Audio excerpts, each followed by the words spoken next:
are back.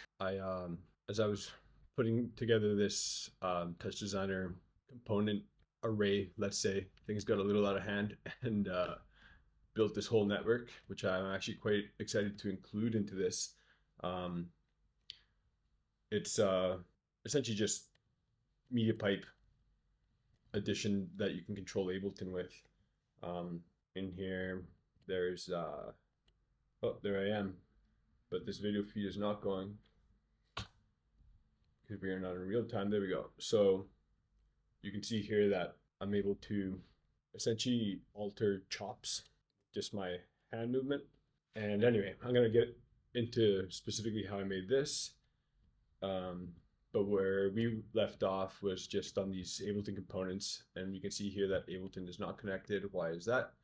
Because we need to plug back into our template, so to say. So once this project file loads up for Ableton, the TDA master will be on the main track here, right? Just as it remembers, and everything should be back to normal.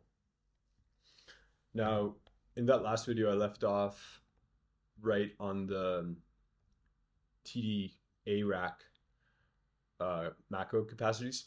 We're going to explore some of these other components here and what each one can do.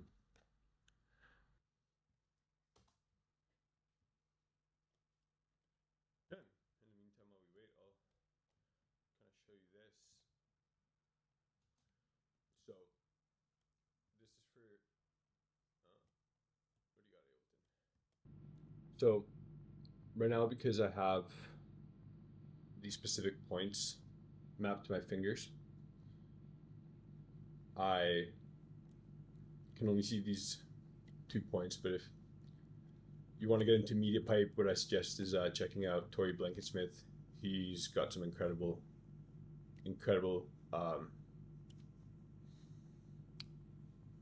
project files and tips and tricks that he shares. He's a big player in the TouchDesigner community. But since we're more focused on Ableton and TouchDesigner here, we're gonna go and do just that. So TDA master, why are you disconnected? Oh, there we go. Boom, connected. Oh yeah, this is just running my little Mac. Oh, there we go. Connected. Auto fix. Make sure that there's no duplicates being named, because TDA can kind of struggle with that. You know, if you have 2 limiters, name limiter, it's not gonna know the difference between the 2. So normally it differs by assigning numbers. And here you can just quickly bypass whatever operator is giving you these warning signs on, and they should come back on. If you go over to our Ableton song, here we are. And actually, let me just turn on my key caster, sorry, just so you can see what my hotkeys that I'm hitting are. Perfect.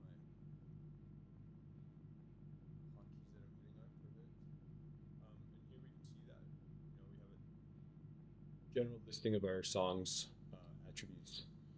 Test song, tempo 70 BPM, tempo 70 BPM, yes, correct. And here, you know, stop, play, pulse, again.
That's why I have these plots. I mean, period again. carried away in a good sense, we can literally launch this, and I'll show you guys what I was working on. Um,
pretty wild. A lot of redlining, headlining going on there. But, I mean, it's not a mixed down point yet. Just cranking it, enjoying it. And yeah, so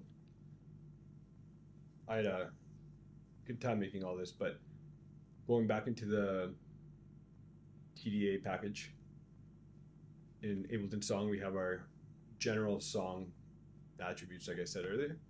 Ableton Mapper, which I believe I put on this group. There we go, yeah. TDA Mapper is here. So what I wanted to kind of show in this one was that if we go and pick our track, group 5 TDA Mapper, map values, right here, you can start sending mapping into Ableton. So you see it here, obviously. And let's say what's our minimum max? 127 standard macro rate, and then the send value will be, it's kind of like a math inside of this rack. Boom. Seeing it just cranks the macro knob all the way up. Fantastic. There you go. This is when this 3-panel view gets really handy. Zoom out of your network, still have part of it here, still see some chop data. Actually, no, thought this was maybe my audio recording.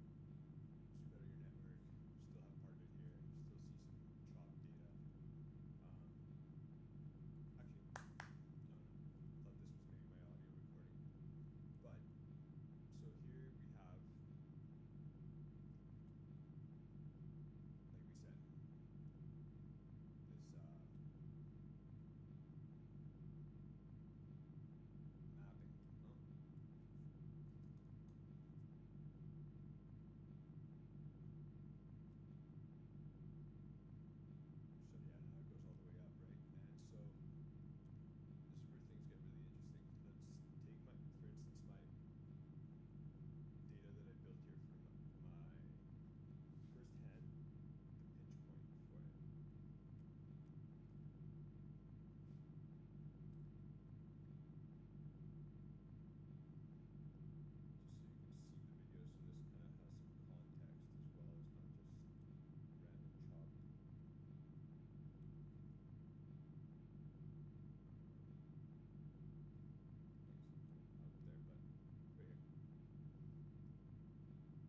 both hands have this, so I could also map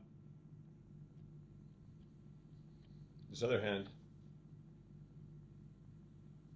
Oh, yeah, this one's a little tighter. Send value 2, let's say. Oh. You know what I did wrong there? And I'm glad that I did that, because that used to bother me a whole bunch. My viewer active wasn't on. So for my left hand, yeah, that's it.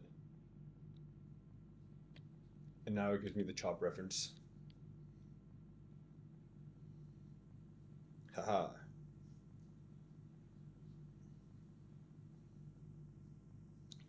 And it's pretty quickly reactive.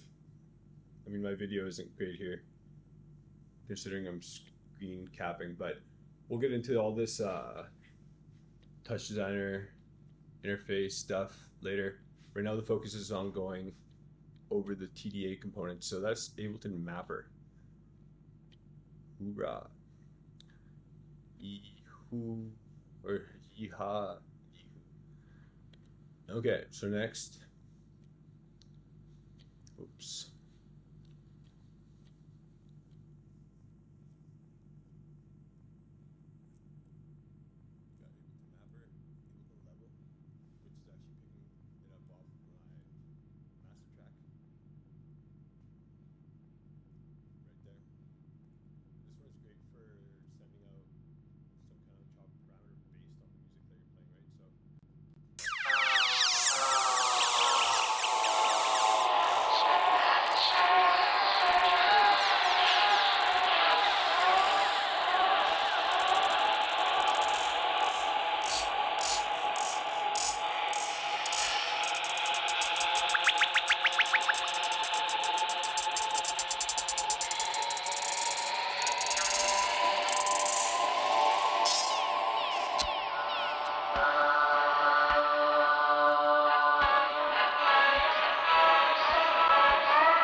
So great, I could take my TDA level left to right channel and go map it to whatever we wanted, right? Because we haven't even started to add visuals to this yet. That's kind of the exciting part. We have a manual control and audio connectivity, but there's no visual aspect yet. So we'll start digging into that next. Great. Now we have all these automations and input signals, if you will.